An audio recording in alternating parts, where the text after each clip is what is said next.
Good evening, America.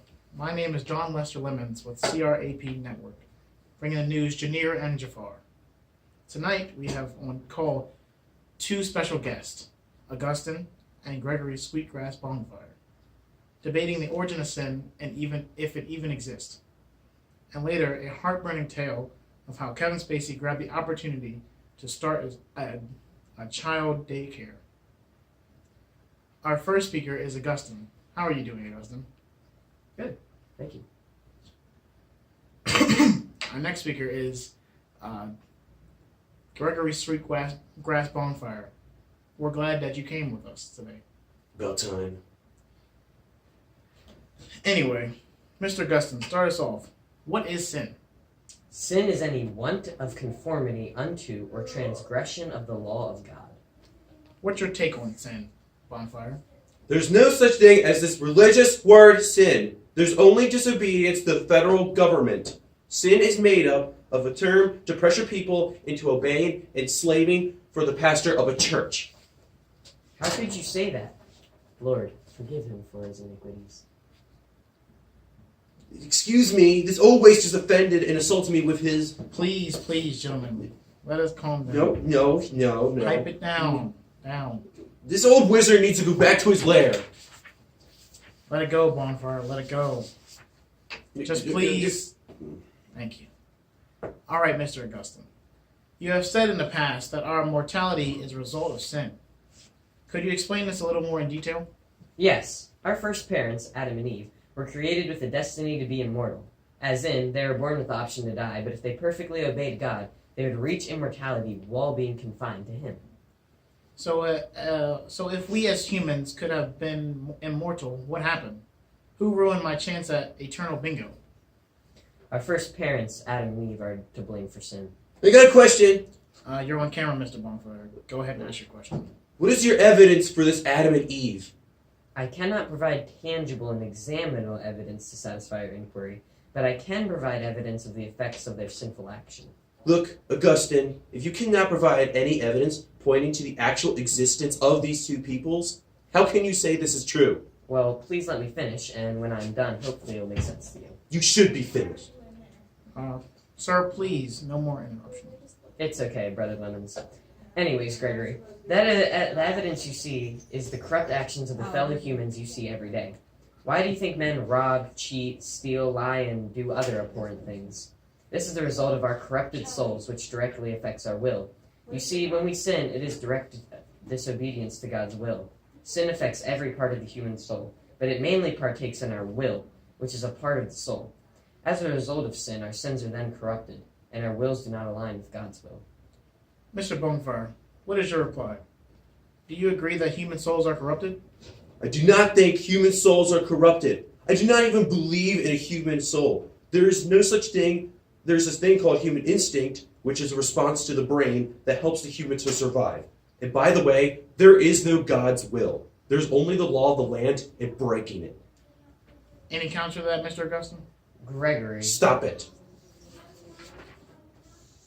Gregory. Stop calling me by my first name, Gramps. Fine. Anyways, Mr. Ballgrass, you're right on saying that breaking the law of the land is wrong, but sin is so much more than that. It is direct rebellion against our Creator. Every man is born with the evil desires in place in their souls.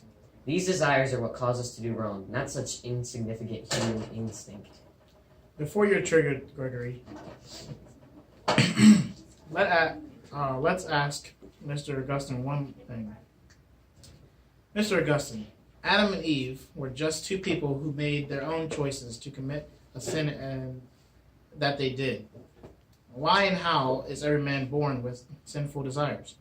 A wise inquiry, Mr. Lemons. God in his perfection created man perfect. When Adam and Eve sinned, the sin was lodged, so to speak, inside the will part of Adam's soul. The sin is then passed down through carnal generation of the man and woman, so that every person born has the sin lodged inside the will of their souls. And to answer the last part, when our first parents sinned, it split our then perfect wills into two parts, one with the sinful desire, and the other to be aligned with God's will. Anything to add, Mr. Gregory? I would just like to say that science has never proven the actual existence of a soul. And if there is no soul, then Gandalf over here's argument falls apart completely. Please refrain from name calling. Augustine, I'm going to let you respond and then ask Greg a question.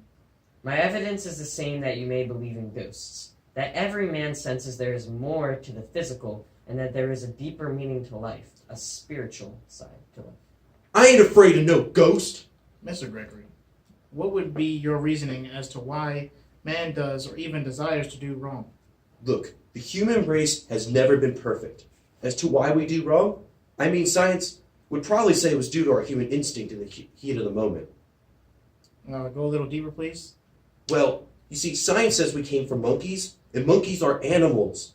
Animals have primal instinct, which in dangerous situations activates all their senses to survive the situation. So just like a monkey, we have an instinct in us to help survive the situation we are in. You see, that's what I thought originally. What is it, Augustine? You look like you stubbed your toe. Mr. Bonfire, I have never heard of this theology. Please tell me more. It started many trillions of years ago. Excuse! When there was a primordial soup. Chicken noodle? No! It was a primordial soup made up of all the necessary parts to make life. Eventually, the parts bound together to make a single-celled organism. Then this organism evolved to a fish, then a fish to a monkey, then a monkey to a man. So you're saying that our human survival instincts that are necessary to distinguish good from evil comes from an animal species that screams, grunts, swings from trees to throwing their own poo at one another? Of course not. I'm saying that it's similar to monkeys, not exactly like them. We have similar instincts to wolves and lions and tigers, strong animals like these. Before we get off topic, I want to ask, is there any way to resist our sinful desires effectively, Mr. Augustine? If we put our trust and hope in God, He will provide the strength we need to resist our inner carnal desires. Strength? In a man in the clouds? Strength is found in a civil society. It is found inside every human being who has fought through every struggle imaginable. Strength is something we can actually see, like this. This is strength. Yes, we see. Thank you, Gregory. Look at this quadricep. Yes, quite sad. Can we please continue? Thank you. Now, Mr. Gregory, animals do not have a sense of right or wrong, as in, there is no law written or force of law to make sure that peace and prosperity are flowing in their land. So I would ask, what are the separation of right and wrong come from in your perception? Like I said before I was verbally harassed, it all comes down to that instinct. But what if the instinct tells you to do something harmful to others, for example, murder? You gotta do what you gotta do, Lemons. Let me put it to you this way. The potential victim should not have caught my knife with his body. Alright. Well, we are running out of time, so I have one last question for the Justice of the Kicks. What's the worst offense both of you have committed? I have committed too many to remember before my Creator. I robbed the red box at gunpoint. Okay. That's a wrap. Thank you, North America, for tuning in. I'm Don Lester Lemons for CRAP News Network, bringing the news Janir and Jafar. Thank you once again for having a wonderful evening.